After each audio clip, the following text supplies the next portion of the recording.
Kalau Anda ketemu dengan orang yang bilang MLM itu bisnis piramid, saya anjurkan Anda tanya orang itu, bisnis piramid itu yang seperti apa ya?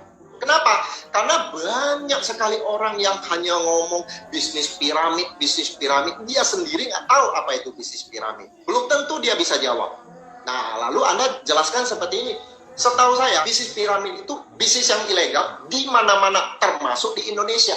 Kalau perusahaan MLM kami, itu sudah ada izin. Sudah ada SIUPL, Surat Izin Usaha Penjualan Langsung. Jadi sudah legal. Kalau bisnis piramid, pasti nggak mungkin bisa dapat SIUPL. Nah, sekarang saya mau kasih tahu Anda. Apa sih sebenarnya yang dimaksud dengan bisnis piramid? Piramid itu kan bentuknya segitiga seperti ini ya.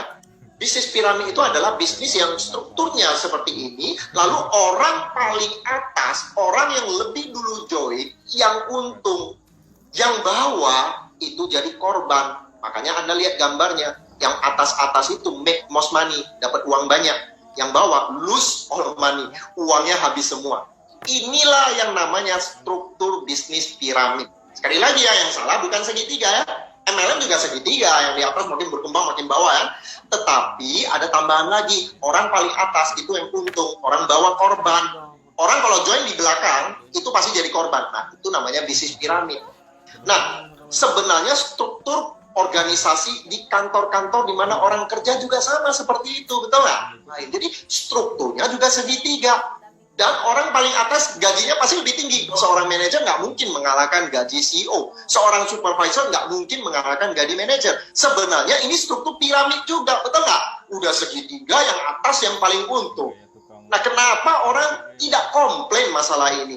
Anda ngelamar pekerjaan di kantor, Anda komplain nggak? Anda bilang itu piramid. Saya nggak mungkin bisa dapat penghasilan lebih tinggi dibanding yang di atas. Tapi giliran menghadapi MLM, mereka bilang ini ilegal lah, piramid dan seterusnya. MLM yang benar, yang sudah ada SIUPL, itu fair. Anda harus bisa tunjukkan kenapa menguntungkan secara adil. Kalau A merekrut B, siapa yang lebih dulu join? A kan? Nah, ternyata si B kerjanya lebih keras. Si B punya dua kaki yang sama besar. Sedangkan si A di luar si B hanya punya kaki yang kecil. Bonus siapa lebih besar? Peringkat siapa lebih tinggi? Si A atau si B? Jelas si B. Walaupun dia join belakangan. Kalau bisnis piramid, mau si B jungkil balik pun si A tetap paling untung. Nah, itu tidak ada di MLM yang legal.